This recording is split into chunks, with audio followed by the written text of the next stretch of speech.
It's May 25th, and the strange side of history awaits. Today, we have a sacred statue hidden beneath plaster, a blast that tore apart a waterfront, and a spacecraft that changed the future of spaceflight. Let's begin. On May 15th, 1955, in Bangkok, workers prepared to move what looked like an old plaster statue. It had been sitting in plain sight for years, dull, heavy, and unremarkable. To anyone passing by, it seemed like nothing more than an ancient Buddha image covered in thick stucco. As the crane began to lift the massive statue, suddenly something went wrong. Ropes strained under its weight, and then, without warning, they snapped.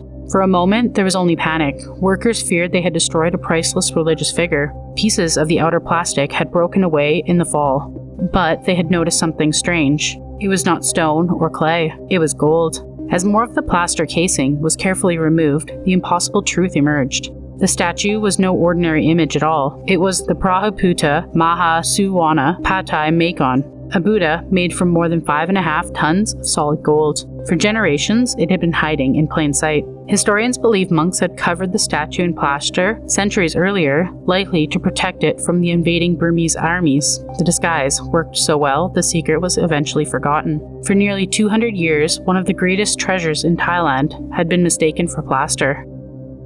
This may be one of the greatest oops moments in history. They had thought they had damaged a statue, but they actually revealed one of Thailand's greatest treasures.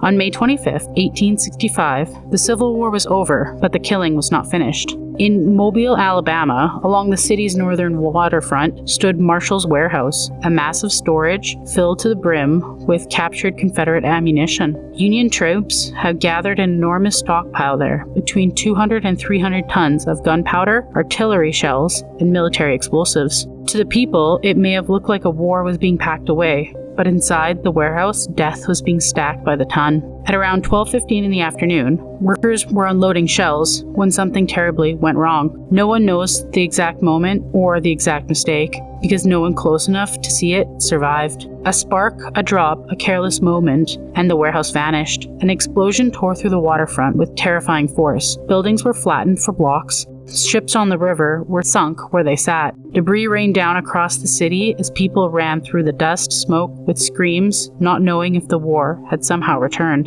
Over 8 city blocks were obliterated. Around 300 were killed, and when investigators tried to piece together what happened, they found only silence in its center. Marshall's warehouse was gone, and in its place, a massive crater, a scar so deep it remained visible for years. Unfortunately, the war was over, but the danger had not been disarmed.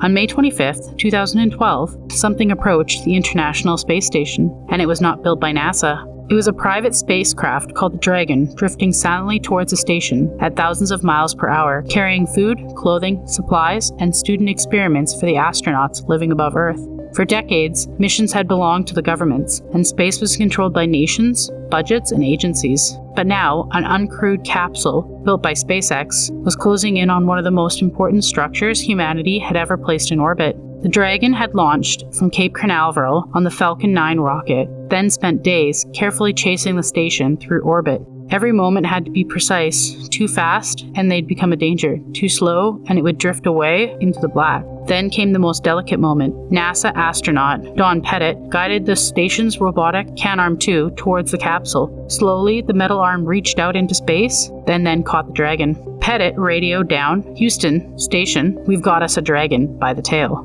For 5 days, the Dragon remained attached to the station, proving that a privately built spacecraft could do what only the government had done before. Then, on May 31st, it undocked and fell back to the Earth's atmosphere, surviving re-entry and splashing down in the Pacific near Baja California. That line, "We've got us a Dragon by the tail," sounds almost playful, but in the moment, it was huge. Another day, another strange bite from history. Like, comment, and subscribe. Your next eerie dose is just a day away.